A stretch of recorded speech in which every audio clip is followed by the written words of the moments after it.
sign up.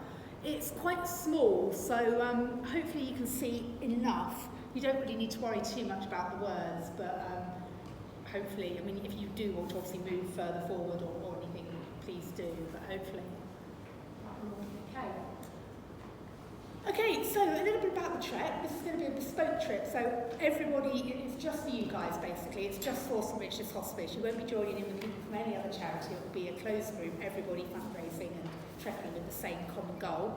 And it's taking place next March, so it sounds a long way off, but hopefully, obviously we're all, fingers crossed, hoping life will have returned to some kind of more normal by then, and travel will be back on the agenda, and we'll be all set to go.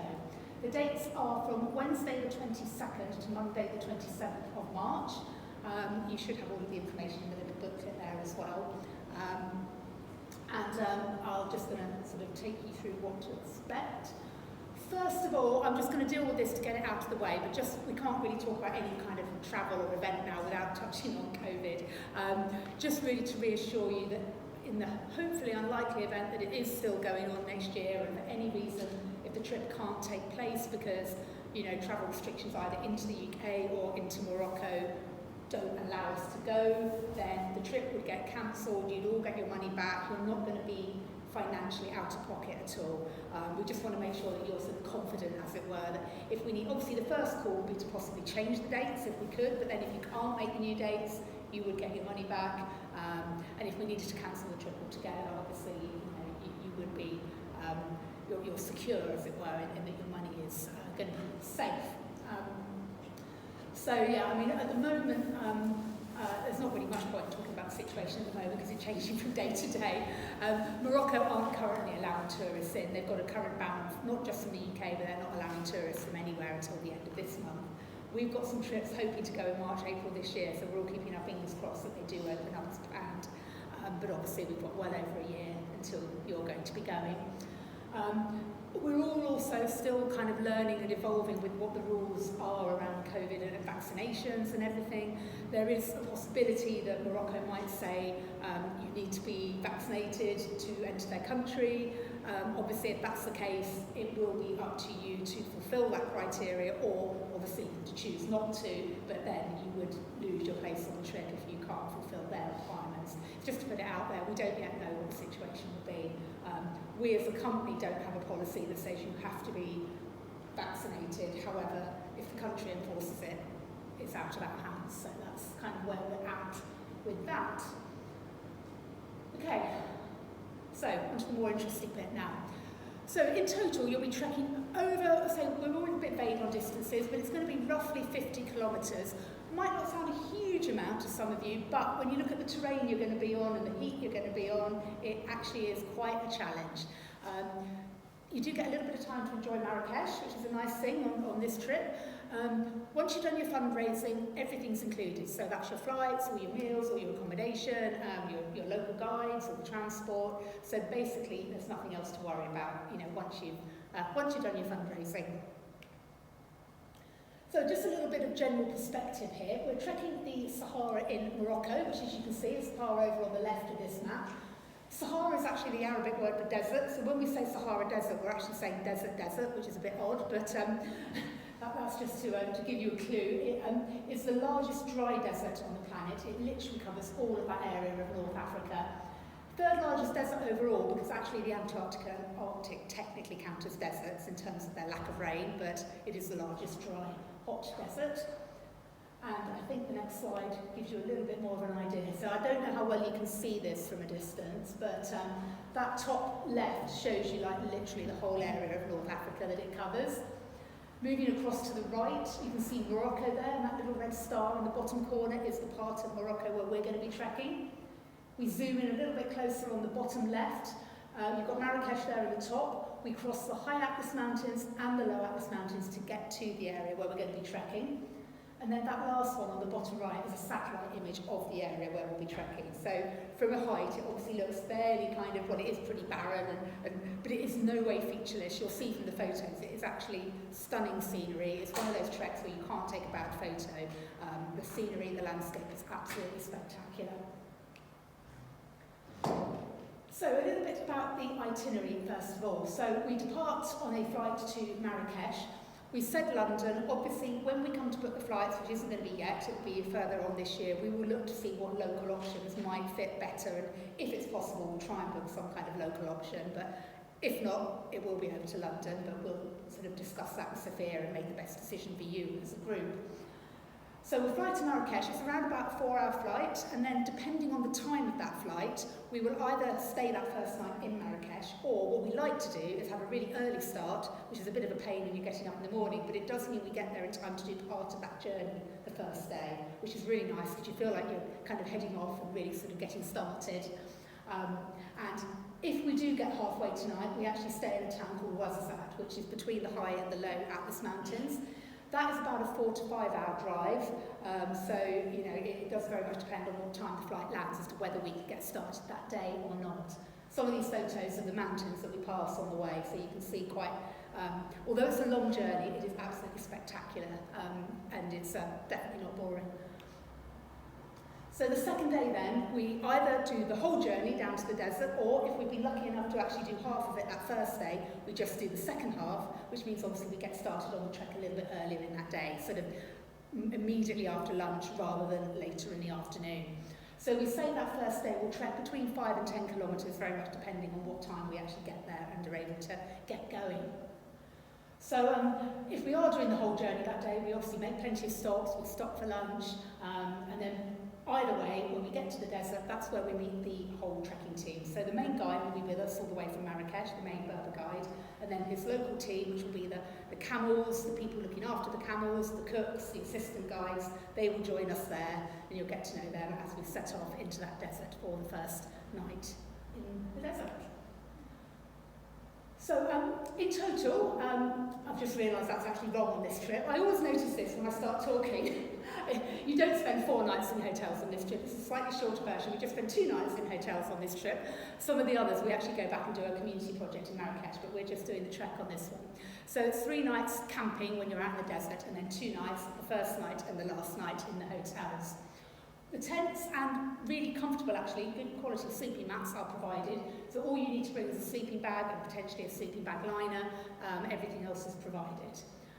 We do give, when you sign up for the trip, you'll get a full trip dossier which contains a kit list that will give you more information on things like the sleeping bag that we recommend and anything else that you might need. That is just a view of, that is just taken with a phone camera of the stars.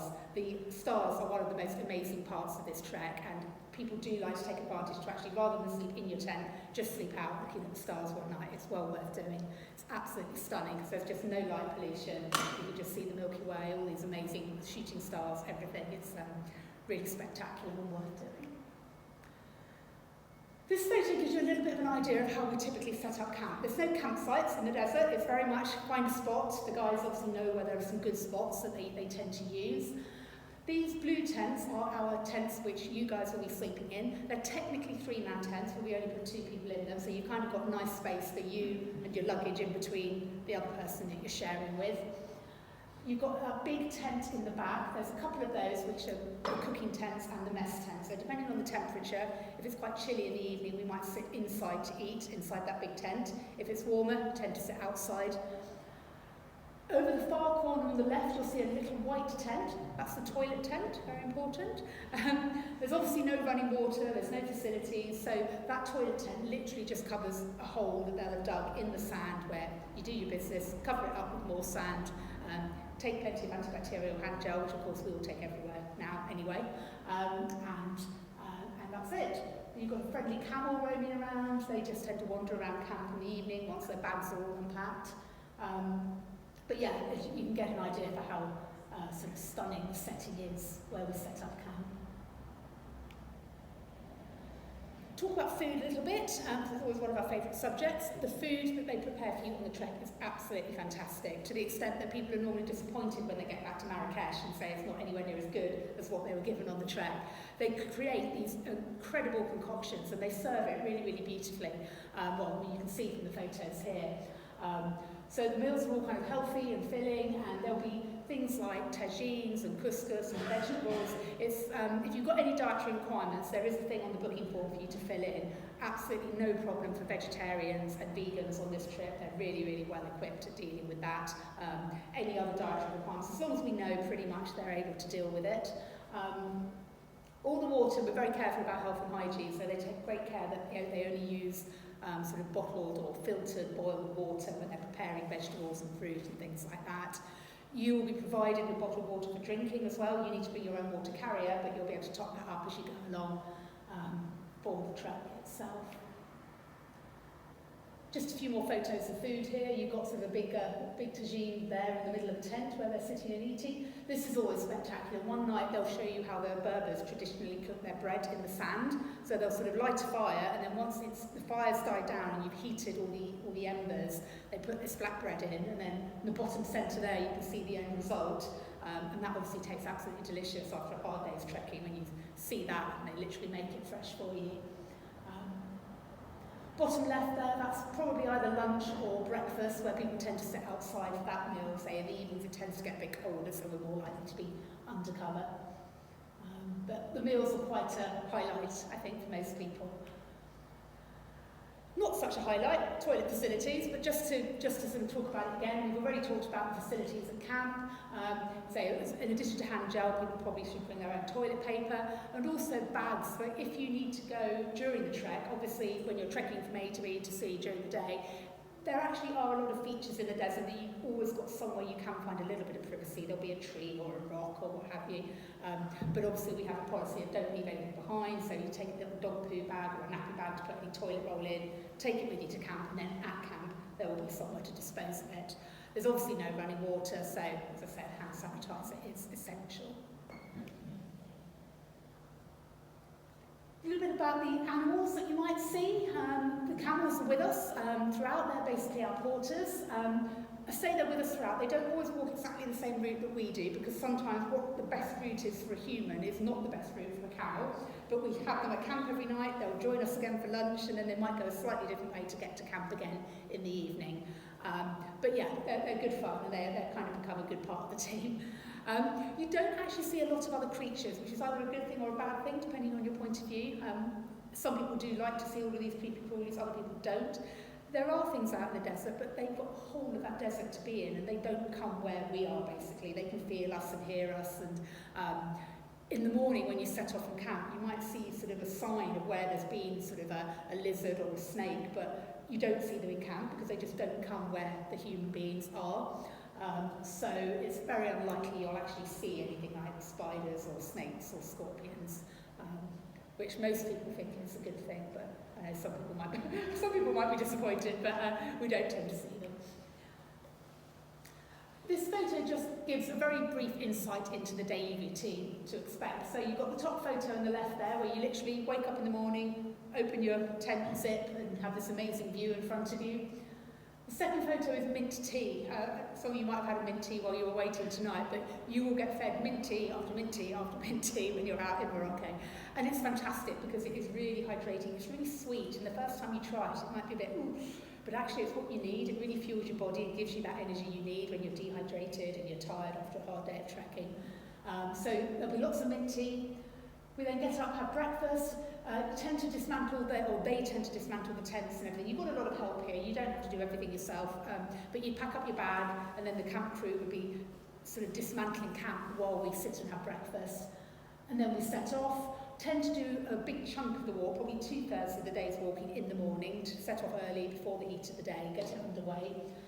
We then stop for a nice leisurely lunch, and what a lot of people don't necessarily expect is we then have a little bit of a siesta, mainly to avoid the heat of the day. We always stop somewhere shady for lunch, and they get the bed mats out, and we'll sit on the mats when you have your lunch, and then there's a chance just to chill out, basically, to avoid the heat of the day before we can set off again slightly later in the afternoon, aiming to get to camp before dark, where they'll have the tents ready for you. They'll be cooking the evening meal, and then in the evening there might be a fire, or we might sit around in the tent again, depending on the temperature, until it's bedtime. Okay, Okay, so that's a little bit about it in general. Back to the itinerary. So we've done the first day to get to and to start the trek, and then the next 2 days, the Friday and the Saturday, are the full-on days of trekking in the desert. So for 2 full days, we'll be getting up, we'll be doing that routine, trekking around about 20 kilometres per day with the local Berber team who are there to help us. The landscape will be really varied. There will be sand dunes, there will be sort of dried up riverbeds. You'll see again, I think, from the photos that it isn't all just sand. It really is very, very varied. And in addition, they'll be teaching you along the way about how the sort of nomadic Berber people used to live, how they used to navigate, how they would find water. So it's actually quite a sort of cultural thing as well. You're really learning about how traditionally those people would have lived and survived in the desert.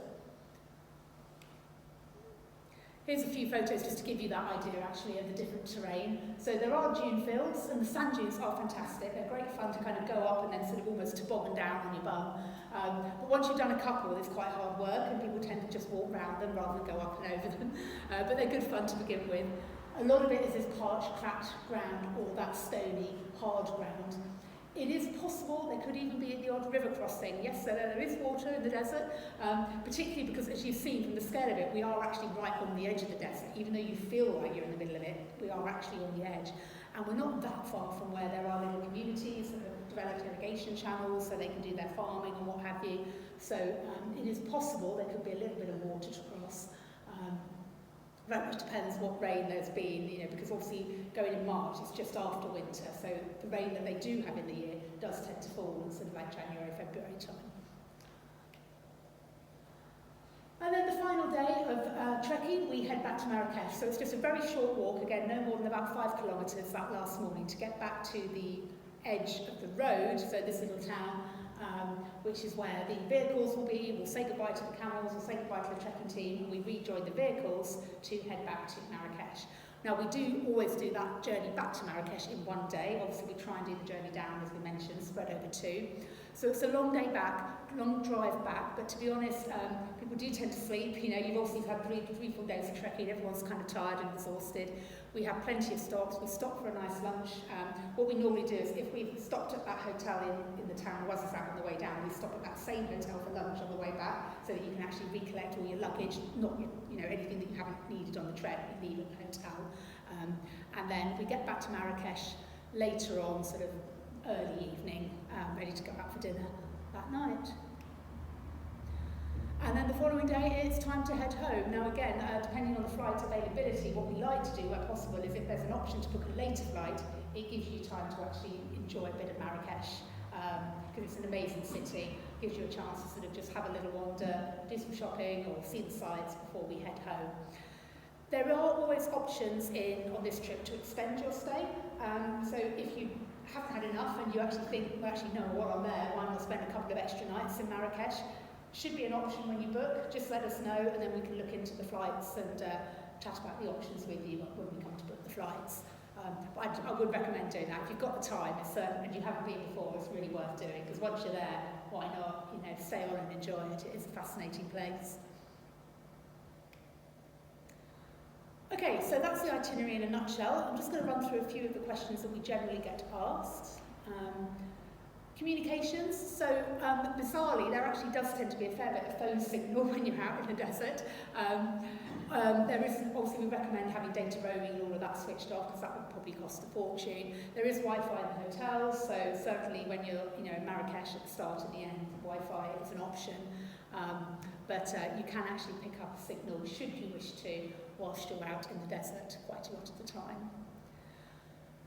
Travel insurance. Now, you do need to get your own personal travel insurance for this trip, basically because it's very dependent on your own medical background to cover any pre-existing conditions. It might be dependent on your age or anything at all like that. One thing to bear in mind these days, most travel policies are now providing COVID cover. I've already talked about what happens if we need to cancel or postpone the trip, but in the event of the trip going ahead, however, you were to test positive before the trip, or God forbid you were to get it when we're over there, that's what your travel insurance needs to cover you for. And pretty much nowadays, more and more policies are providing that cover, because it's obviously kind of an essential requirement. So there is a company called Campbell Irvine that we work with who literally guarantee cover for all of our trips. You can look at them, but there's no obligation. There's obviously 101 other companies out there. All I would say is that if you have a pre-existing policy, like some people have it with their bank account or with their credit card, you really do need to make sure you're covered for these things, for doing this trekking, and for the COVID cover. So on the booking form, it does ask you for travel insurance details. Obviously, you don't have to have that now when you're signing up for a trip over a year away. However, we do recommend actually looking into it sooner rather than later, because you need to remember it doesn't just cover you for something happening on the trip, but if something happens to prevent you going on that trip. So say, for example, you sign up now and then in September you fall over, break your leg, and you're not going to be fit to go next March. If you've got insurance in place at the time, you'll get your deposit back, you get anything you pay back. So it is worth having that insurance, well, really, once you've committed financially to something, it is worth having that policy. So we touched on sleeping bags. Obviously, another thing to bear in mind is footwear. You probably hopefully gathered this from the terrain, but trainers are really not suitable for this. You do need ankle boots. It's very soft underfoot a lot of the time. Sort of twisted ankles is probably one of the more common kind of injuries that we get on these kind of trips. So you do need to have boots. They don't have to be high desert boots, just normal, good, comfortable walking boots. Something that you're comfortable in, and ideally, if you haven't got a pair already, get them now, because that is the pair of boots you should ideally be training in over the coming year before you go on the trip. Age limit.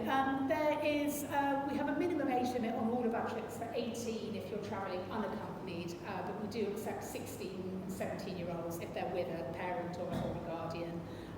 There's absolutely no upper age limit. Basically, one of the great things about this is signing up now for a trip over a year away. There's plenty of time to get fit, to get prepared. Genuinely believe that there's no reason anybody can't take part in this. Which kind of leads us on to the next one. I've got a medical condition.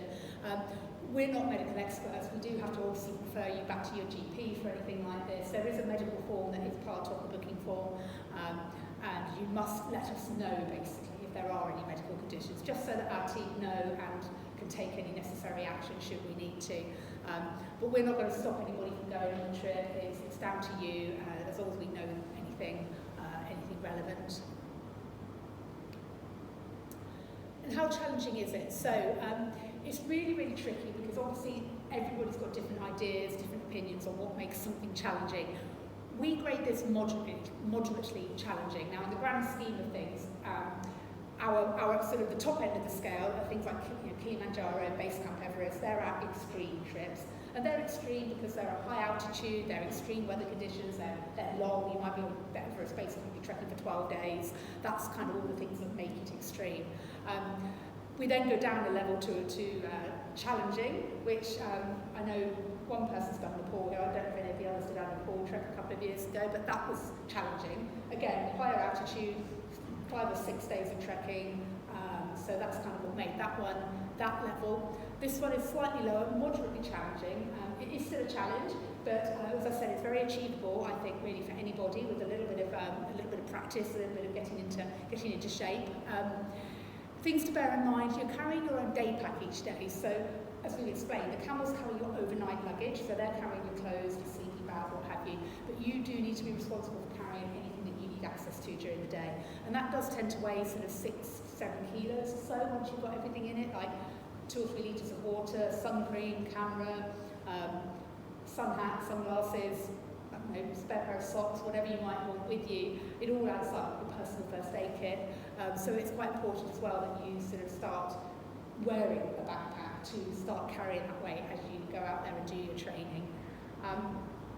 It's not just sand, it's a very mixed terrain. That obviously adds to the challenge. It's not like going on a walk in the UK where you might know it's going to be sort of similar terrain all day long. This is very varied from one hour to the next. The climate, so it can be very, very hot during the day. We are going at the right time of the year. It should be, we would expect it to be maybe mid to late 20s during the day, but that's not set in stone. It could be hotter, it could be colder. It can be a real challenge if you are walking in real heat. And it can also be pretty chilly overnight. It can still be down to below 0 overnight at that time of year. So having the right layers to put on in the evening, having the right type of sleeping bag is quite important as well. Obviously, the camping itself is pretty basic. You've seen that. There's no real sort of luxury or facilities. The trekking itself 2 half days and 2 full days. Basically, it's just to say don't underestimate the importance of training. The more you do, the better prepared you'll be, and the more you'll enjoy it, the more you'll get out of it. The best training, which I think I'll come on to on the next slide, the best training is getting out and walking. You're obviously in a great part of the world to do that. And one of the nice things about these bespoke trips is that once you've all signed up, then you'll start to come together as a group and do that together. There'll be some opportunities for you to get together, and you'll probably all be on a WhatsApp group, and you can sort of encourage each other with your fundraising and your training. And don't worry about it now, because there will be those opportunities for everybody to put in what it takes to get yourself ready to go, basically. So yeah, how should I start training? Well, the more training you do, the better. But as I said, get outside and start walking. That really is the main thing. If you're not a regular walker, then now's the time to start. If you already are, fantastic. Just start upping the distances, upping the duration. What's really useful before you go is that if you've reached a stage that you can get up, do a 7 or 8 hour walk, and then get up and do it again the next day, because that's obviously what you're doing 3 days in a row on the trek. It's one thing to be able to do a really long walk and then spend the next 2 days recovering in bed. You need to be able to do it, get up and do it again. So that's kind of what you're aiming for, but you've got over a year to do it, so there's absolutely don't see any issues with that at all. And I mean, obviously other exercise is fantastic. If you're a runner, if you cycle, if you like going to the gym, if you play a sport for a team, that's obviously all fantastic. That's all contributing to your overall fitness. In terms of muscles, it's mainly your core and your leg muscles that you're going to be using, your leg more than anything. So if you want to, if you're aware that that's a weakness, you can do specific leg exercises that will, either in the gym or just when you're out walking to help build up that. But yeah, just take it seriously. Don't be scared by it, but take it seriously and commit, I guess, so that you're in the best shape for when it comes to it. Okay, so on to the final bit then, really, the fundraising side of it, which is ultimately what it's all about. So there's 2 parts to this. You need to pay a registration fee at the time of signing up. So that is the £290, and that is payable literally today or whenever you sign up. That's your personal commitment to take part on the trip. That is the non-refundable bit that should you need to drop out for any reason. If it's your decision to drop out rather than us cancelling the trip, you would lose your deposit, the same as if it's a holiday or anything else. So then, with the support of the fundraising team here at St Richards, you're pledging to raise a minimum of £1,600 for hospice. 80% of that has got to be paid, or got to be raised rather, by the end of the year. And because obviously your trip costs are coming out of that fundraising that you've done, and the remaining 20% just by the time of departure. Now there are other options available. A lot of people nowadays might want to self-fund the trip. That's absolutely fine. There is an option to do that as well, in which case you are committing to paying £800 and then fundraising £800.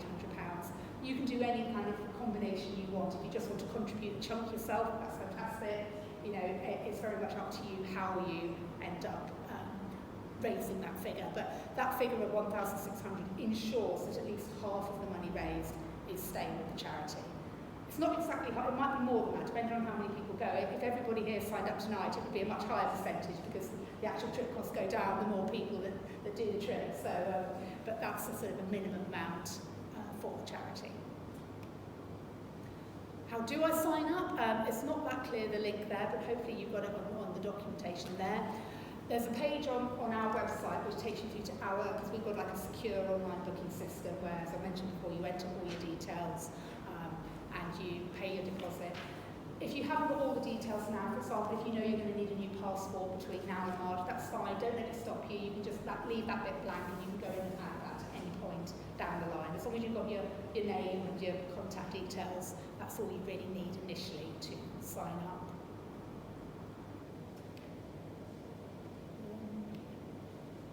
And so what support will I get? So you're supported by both the different travel team and the St Richards team. I've already mentioned you get the kit list, you get the full trip dossier to give you all the information that you might need about it. We've got discount vouchers, the Cotswold Outdoors and the Nomad that might help if you've got to go and buy any kit. On the trip itself, there's a first aid trained tour manager from different travel who will be with you. They travel out with you, they look after you throughout the whole trip. And then, of course, we've got professional local guides who are the actual experts on the ground to guide us on the trek itself. We'll do another pre-departure meeting, so obviously this is very much just giving you general information, but a few months before you go, somebody from our company will come up again and meet with your group. You'll all know each other really well by then. We'll bring along samples of kit and everything that you need just to talk about anything else you need to know in that immediate run-up to the trip. And then in terms of the fundraising, well obviously you've got the guys here, and Sophia, I don't know if you want to say anything else sort of at this point about that? Or, I'm just going to say what you were saying about training as well as the fundraising. You won't just sign up and then we'll be, there you go and raise the money. We'll have a WhatsApp, we'll be in constant kind of correspondence, we'll organise. I mean, if you guys are familiar with our events in St Richard's, we have lots of annual walking events in Malvern Hills, things like that, so we can give you guys special offers for signing up with that. And also we'll do our own treks, our own training weekends and things like that. And fundraising support, I'll be there to support you guys all the way. I think there's a slide on it next, isn't there? There is, yeah, shall I go on to that one? Yeah, about how achievable £1,600 is actually to raise. So I don't know if you can kind of see a breakdown there, but there's just some examples. 2 bake sales across the year, 50 quid a time there, you've got £100. I always recommend with things like this, doing one big event, whether that be kind of a family fun day I know people have done in the past. You've got the example up here as a casino night. When I did a fundraising trek, I did a race night and that raised over £1,000. And also it's worth, you might not know this at the time, but a lot of employers often offer matched funding, or they'll top it up 20%. So it's always, worth asking and finding that out at work as well. And obviously there's friends and family that will donate, and even things like instead of asking for a birthday present, you say, just donate to my page. And £1,600 is very, very achievable, and you'll probably find that you even smash it further as well. So yeah, I'll be here to support you on the fundraising side of things and any events and things that you do like that. I think that's it. I think final slide now for any questions. So I guess we'll just open up any questions about the trip or the trek. Feel free to direct them to me. Anything about the fundraising side or the support from St Richard's. Direct them to Sophia. We're going to go quiet. So when's the sort of cut-off time to sign up? Because I know you're widely wanting to sign up as soon as possible. Yeah, I mean, as soon as possible, because obviously there are only like a limited number of spaces in total available. But having said that, the flights aren't going to be released for a few months. We'd like, in an ideal world, to have everybody signed up a good year or so in advance, because that's a really nice time for everybody to then kind of get to know each other and start doing your fundraising and your training. But we would encourage it, obviously, as soon as possible, just to secure your place. You also want to allow enough time for the fundraising as well, if you decide you want to raise the £1,600 rather than self-fund as well. So yeah, as soon as I was thinking more wait for payday. Oh yeah, that's fine. Yeah, I know January is always a hard month, isn't it? Yeah. Okay. How many people normally go on this track? One group? Well, the minimum number for it to happen is 10, and the maximum is 30, and it varies hugely on this trip. We've got some that have literally reached capacity and are going at 30, others are sort of 15, 18, 20. I think there were about 13 or 14 went to the pool. Yeah, we usually get groups of about 10 to 15 on our tracks. So I think this one being a shorter and a lower fundraising target should hopefully be maybe more achievable for people, so it might be a bigger group. a lot of the longer treks you often have to have a good couple of weeks off work, but the pull of this is obviously it's only a week, so you only need a week off work, so and it's obviously a very, very achievable fundraising target.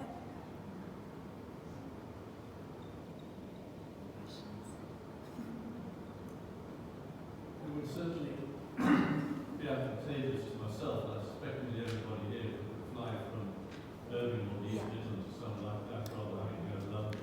Because you've got to only start in London, probably it's nice to hotel in London first.